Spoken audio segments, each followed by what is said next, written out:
рӯзҳои фарҳанги Ӯзбекистон дар Тоҷикистон дар таърихи 10 май дар Театри опера ва балете ба номи Садриддин Айнӣ баргузор мешавад. Ин нахустин чунин барномаи калони фарҳангӣ баъди даргузашти Ислом Каримов ва интихоб шудани Шавкат Мирзиёев ба мақоми президенти Ӯзбекистон мебошад.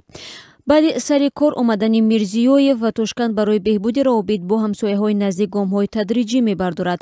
Масъулони Вазорати фарҳанги Тоҷикистон рӯзи 2 май дар суҳбат ба Радиои Озодӣ гуфтанд, ки тибқи барномаи ин чорабинӣ меҳмонони ӯзбекистонӣ рӯзи 9 май вориди Душанбе мешаванд ва то 12 май дар барномаҳои мухталифи фарҳангӣ дар пойтахт ва ҳамчунин шаҳри Қурғонтеппа, маркази вилояти Хатлон ширкат хоҳанд кард. Ин манбаъ шумори ширкатдорони рӯзҳои фарҳанги Ӯзбекистон дар Тоҷикистонро беш аз 50 нафар арзёбӣ кард ва гуфт, ки интизор меравад дар ин чорабинӣ як қатор ҳунармандони кишвари ҳамсоя назири Овозхон Севинч Мумин ва ҳунарманди мардумии Ӯзбекистон Ғуломҷон Ёқубов ва дигарон иштирок намоянд. барномаҳои муштараки консертӣ, маҳфили шеъру тарона ва намоишгоҳҳои наққошӣ дар чорчӯби рӯзҳои фарҳанги Ӯзбекистон дар Тоҷикистон доир мешавад. Масъулони Вазорати фарҳанги Тоҷикистон изҳори умед мекунанд, ки баргузории ин чорабинии муҳим барои густариш ва тақвияти равобиту ҳамкориҳои фарҳангӣ миёни ду кишвари ҳамсоя такони ҷиддӣ хоҳад бахшид.